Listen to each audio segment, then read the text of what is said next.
Good day, Melanin royalties. Welcome to the Melanin Child Podcast on Raymondays. It is our first episode for the new year 2021, so I'll make a special effort to make these episodes exceptionally well for you guys. Let me also take this opportunity to pray that God blesses you all abundantly with treasures and blessings which defy human knowledge and capacity. All about elevation this year. Before we begin, I'd like to tell you guys that I implemented a new feature to our podcast, and that is themes. So basically, every month I will be introducing a new theme, and 3 to 5 podcasts I publish in that month, they will all be related to said theme. So the theme for this month, January 2021, is traditionalism. So we will be looking at the aspects, the features, the benefits, the limitations of traditionalism and how it ultimately affects mental health and the black community. So before we start, just rest at ease and surrender to the tease of the fresh breeze of the West Indies. As we commence, our title, The Misinterpretation of the Melanin Child, Part 2.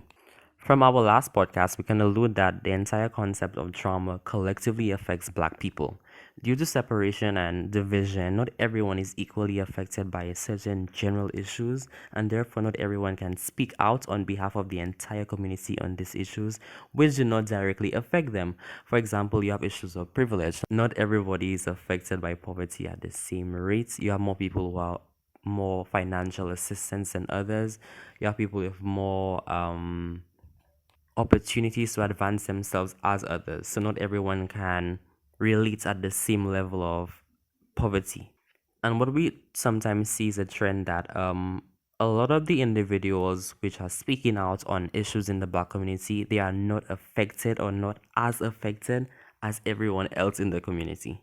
The first issue I like to talk about is racism. Now, because it's the millionth time of somebody speaking about racism, it probably sounds cliche and it is unfortunately overlooked. It amazes me how many ignorant people there are in the world.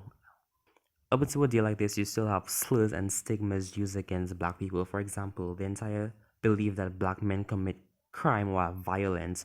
I remember there was this post on social media. It was basically about an assignment a child received from school, and you had to basically write an adjective next to the color. Like, what adjective would pop up in your mind when you think of this color? For example, if you see yellow, you would think of joy or happiness. If you saw blue, you think of sadness. If you saw red, anger. Now, when the child got to white, the adjective that she used was privilege. Now, it was probably meant as a joke by the parents, but then the people in the comment section, the Caucasians, they were really upset. And they were basically trying to debunk the fact that privilege existed. And I remember commenting on one of them about the fact that Caucasians are so privileged in the past that they got away with slavery. And this man's rebuttal was that black people are the main perpetrators of black crimes. That is his defense against slavery. That is the statement he used to justify slavery.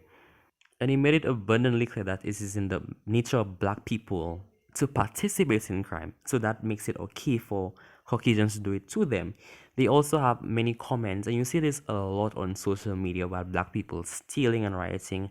I'm pretty sure everyone remembers last summer thereabout when there were the riots. Now, let's be really honest. We know that there were a lot of Caucasian people pretending to be black people rioting and destroying black cities.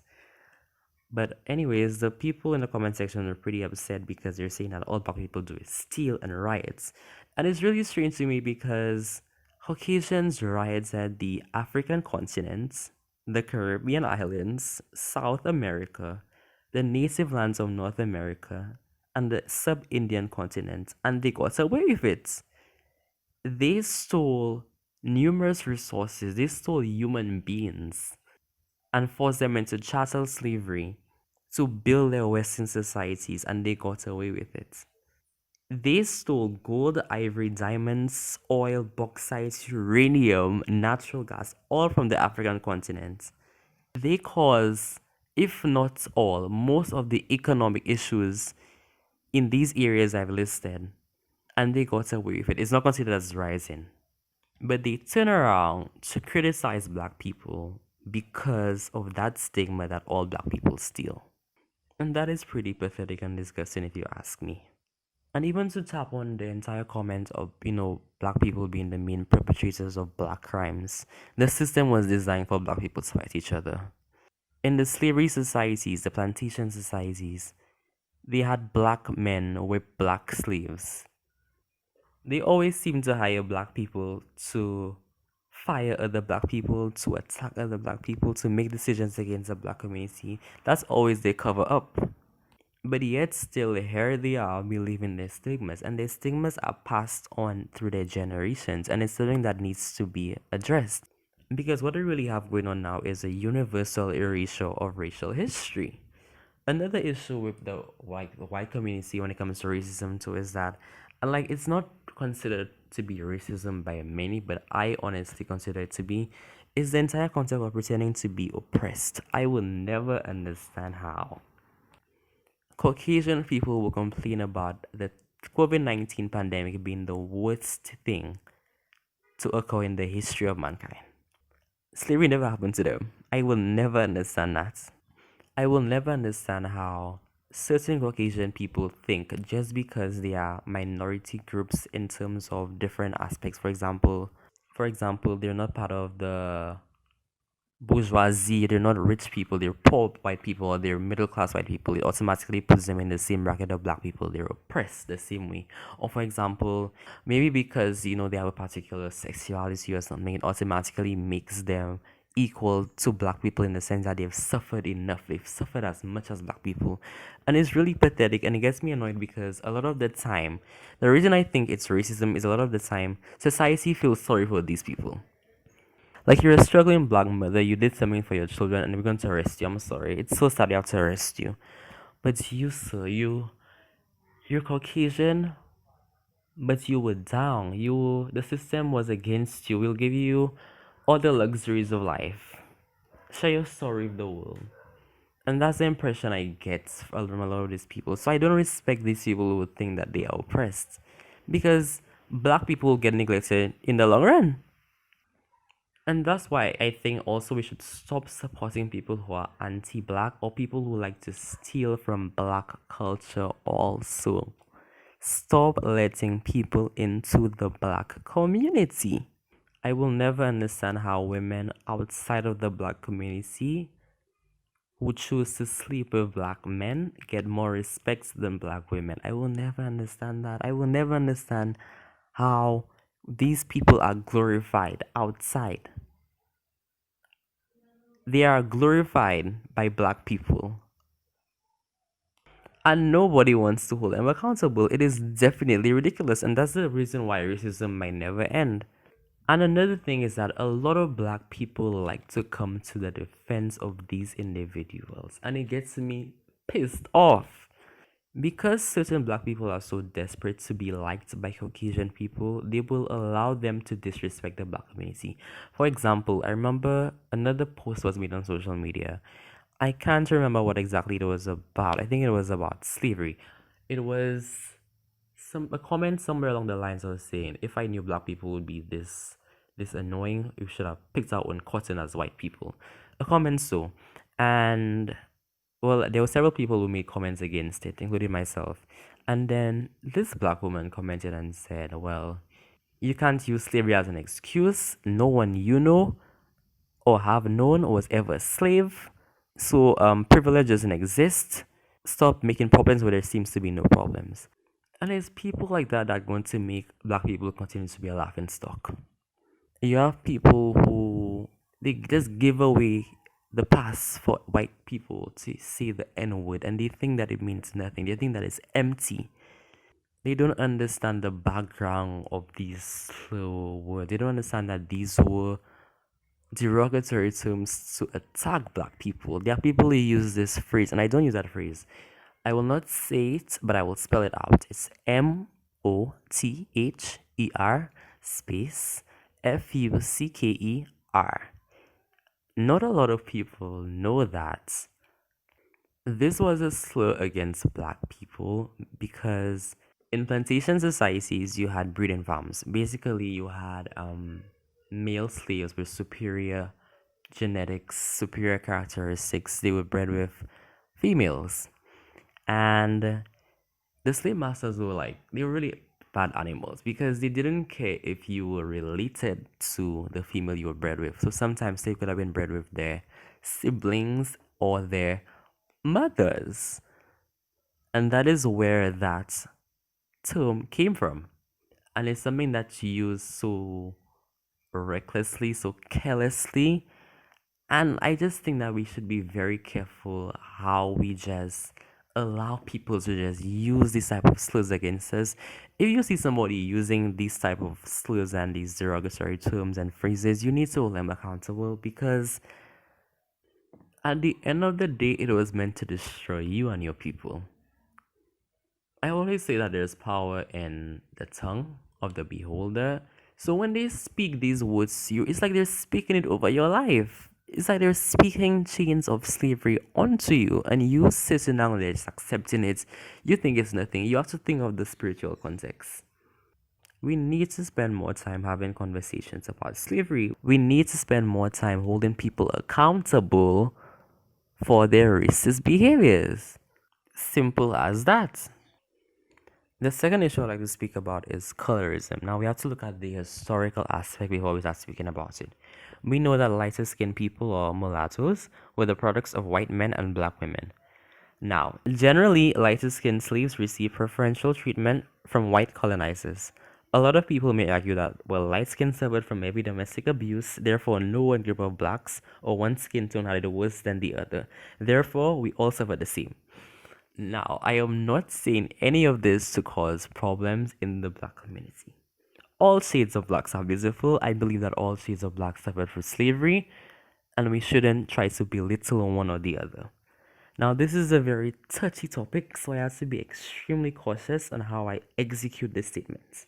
But light skinned people, you need to understand that dark skinned slaves suffered way more than light skinned slaves. Now, I'm not saying this in any way to neglect the suffering or trauma placed on light skinned people. You need to comprehend that y'all have actually had the advantage over us in colonial times. Dark skinned slaves were abused more, they were shot in public, they were raped in public, both men and women. Dark skinned black women were raped by white men to create light skins. The same light skins will now discriminate against dark skinned women. Everybody likes light skinned women over dark skinned women and men. But if you do want to tell the difference between someone who was oppressed and who wasn't as much, look at who is more vocal and who is respected more for their opinions. You will probably rarely find a dark skinned person speaking out on these issues on colorism because guess what? We've spoken and nobody listened to us. We're tired of speaking. We're tired of trying to explain ourselves to you guys over and over again, and you're not listening to us. I feel like dark skinned people get zero representation in the media in general, in society, everywhere. Like, you don't get representation. You hear things about the first black person to do this, to do that, to hold this position. It's always a light skinned person or biracial person. In addition to receiving preferential treatment during slavery, lighter skins also receive land, status, and education. Though not everyone benefited from this, society systematically oppressed dark skin slightly more.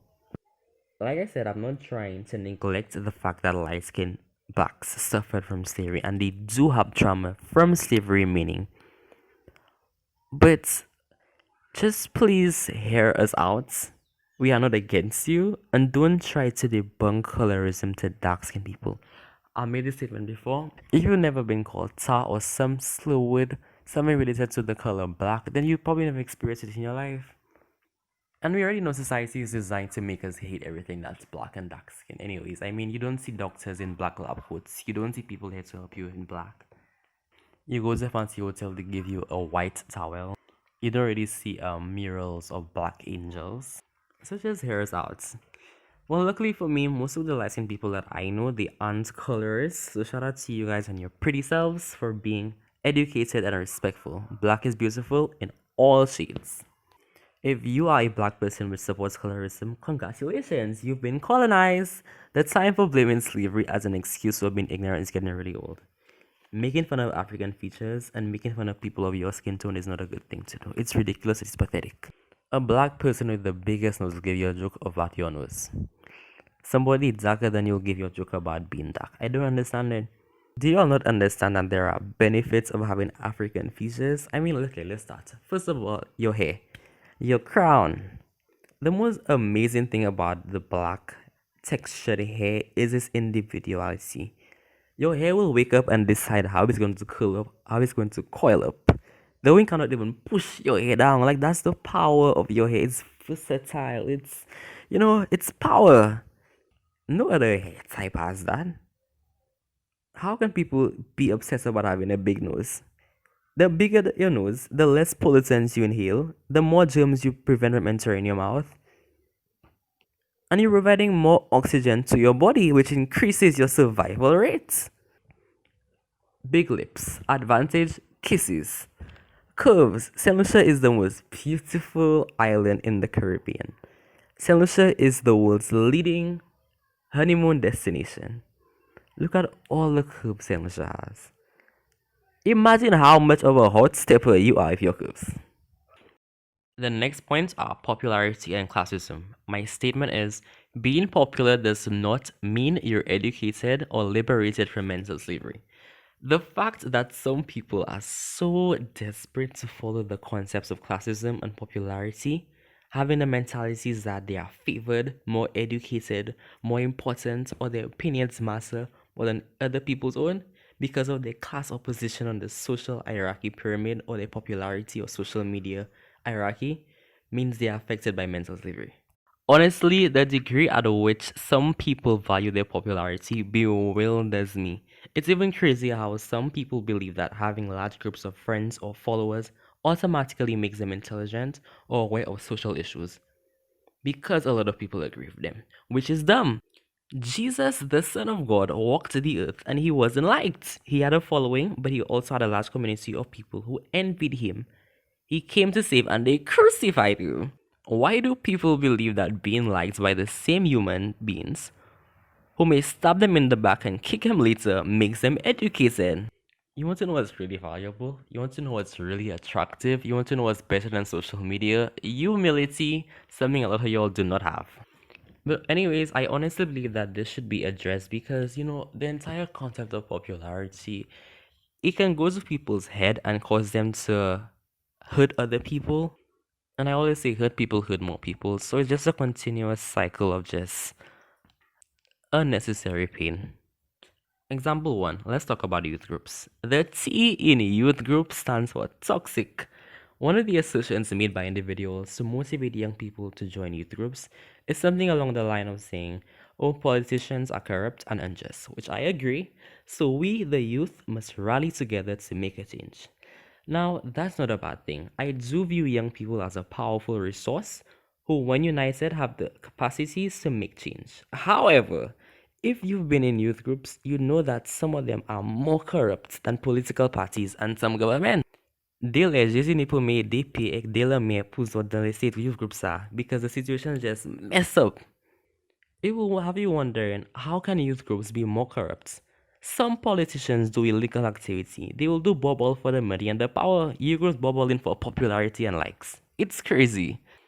Let's talk about how almost every youth group has that one member who just pops out of nowhere, does the bare minimum, causes problems, but they magically are given a seat on the executive table because they're friends or have some type of relationship with the president or advisor. What is that? What is that? And the thing is, they always fail to acknowledge real social issues, not only in society, but now in the youth group because they're causing problems now. Nobody addresses it and it's normalized. And if you even try to address these issues, they will accuse you of starting problems. So the mess just remains the same. And these are the people going out to help other people. Some people are put in positions because they have pretty surnames. Yes. They don't need to be educated on social issues. All they have to do is look cute. The people who actually want to make a difference are usually the ones that are silenced or cannot afford to make that decision or are not liked enough to make that decision because they are not popular. And see, the thing is, nobody's perfect. But it is high time that we call out people for being bullies. You're in a group, a youth group, pretending to care about the best interests of the youth. But you're also bad talking people, being a Twitter finger, a WhatsApp warrior, an IG ignore, a Snapchat SUHTEE in little groups, bad talking and pulling down people who aren't as popular as you. That is disgusting. And y'all remind me of the slaves that used to snitch and belittle the field slaves so that the slave masters will like them more. Y'all disgust me. And what's crazier is that sometimes the person that they're criticizing, the person that they're hating, they share similar characteristics with the other person, with Mr. Popular, You shape like an Oompa Loompa, but you're laughing at a joke about somebody that's a little bit overweight. And you're bullying them and you expect the mental illnesses to just disappear. Because you had a seminar for mental awareness week. That's how we're getting rid of issues now. At what point does maturity kick in? I also don't think people understand the effects of their actions. Bullying people can lead others to suicide. It can harbor self-hate. Because remember, don't forget, the society already doesn't like the person or accept the person. And when the person goes and gives away their life, you think the person killed them? No, you kill them. You should be held accountable. Bullying should be a crime. Then society goes to reward these people for doing the bare minimum. Mediocrity. I'm supposed to respect that? Ignoring the cries of people who actually suffer. People who actually have ideas to change the world. Refusing to have conversations on pressing issues like violence and mental abuse. While concepts like toxic relationships are normalized, violence is normalized. That's pathetic. But you're having awards? What is there to celebrate? Do we really care? And you see, they do small things like the mental health check. I actually like that one. So they basically use different heart emojis, a different colored heart emojis, and they tell you, they would send something like, if you're a happy fellow, send a heart that's yellow. If you're angry or scared, send a heart that's red. If you're sad and don't know what to do, send a heart that's blue, or something around that sort. But the thing is, no one really follows up. It'd say, do you have a mental issue? Yes. Oh, that sucks. Me too. Issue stays the same. Awards. It's ridiculous. And that needs to change. The other thing I like to say about popularity is that you should surround yourself with friends and partners outside of that popularity hype. Plain, straight, and simple, some people have no personalities. They have no value outside the crowd. They're nice to be around. They know a few people, they'll get you some places, but then there's nothing you're adding to your life. There's no substance you're adding to your. They're just taken from you. If anyone you associate yourself with values your social presence over your actual well-being, then they're not with you. If anyone you associate yourself with values your physical appearance over the content of your heart, they're not with your time. We need to be real and we need to be raw. Because what really happens is that popularity removes the warmth and intimacy in relationships, and that's not something that's really said. Now, when I say popularity, I'm not only speaking in terms of, social popularism and, it's also talking about popular culture, following societal trends. Please refrain from jumping into relationships with individuals who are slaves of popular culture. Somebody's friend is openly sexist or racist, they do not correct them. That is a big red flag right there. Why you want the person still?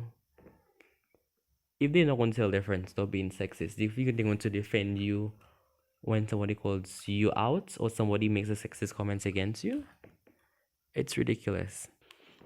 My next subtopic is how the embracing of toxic masculinity causes women to be ignorant. Okay. On my podcast, I've spent a lot of time calling out men for their reckless behavior because I believe that if we claim to be the superior gender, we need to get our shit together. And I will continue to call men out. But this time I have to call out women. Toxic masculinity centers around cultural pressures for men to behave certain ways, cough like assholes. So ideas like violence, greed, misogyny, and homophobia are romanticized. The thing about toxic masculinity is that it's not hidden in Caribbean societies, and that's a very scary thing I must see. It's something that is embraced and heavily normalized. Simple things like the fact that you may speak standard Caribbean English, you dress a little bit too nice. You refrain from using violence to solve your issues. You respect women. You refrain from drinking or taking drugs. And you're considered to be less of a man. And it's something that is accepted by both men and women. Like a man would impregnate his girlfriend, not raise his child, break the law, disrespect his family, and he will still be considered more of a man by societal standards than a man who doesn't conform to society and actually raises his child. A man could be a deadbeat father to his child or children that he already has. And some women will honestly think to themselves, yes, that's the one I want. That's the one I want. Then after they get pregnant by the man and then he leaves, the I hate all men or the men are trash mentality pops in. I mean, if he's not paying his own flesh and blood school facility fees, what did you expect from him? A mansion on the hill? A beach house tapio? And you see, the thing is, that's the issue. A lot of black women, even after receiving numerous red flags about certain black men, they pour out themselves to these men. Then, when the men drain them, they're empty and now they're upset at all men. I'm not saying you shouldn't try your best to fight for relationships with black men, just go after the good ones. Because if you stop caring, at some point you'll realize that, I'm doing something wrong. Nobody wants me. Another concept of toxic masculinity that is also tied to this topic is hypersexuality. And I'll just give a little story. So a few years ago when I was younger, and I was really, really young, I knew nothing about these topics now. And but before I even start, let me just say that you should really practice having conversations like these to younger males about hypersexuality and stuff of that sort. But yes, so it was basically about this documentary type of skits thingy, and this man was basically stating his college experience.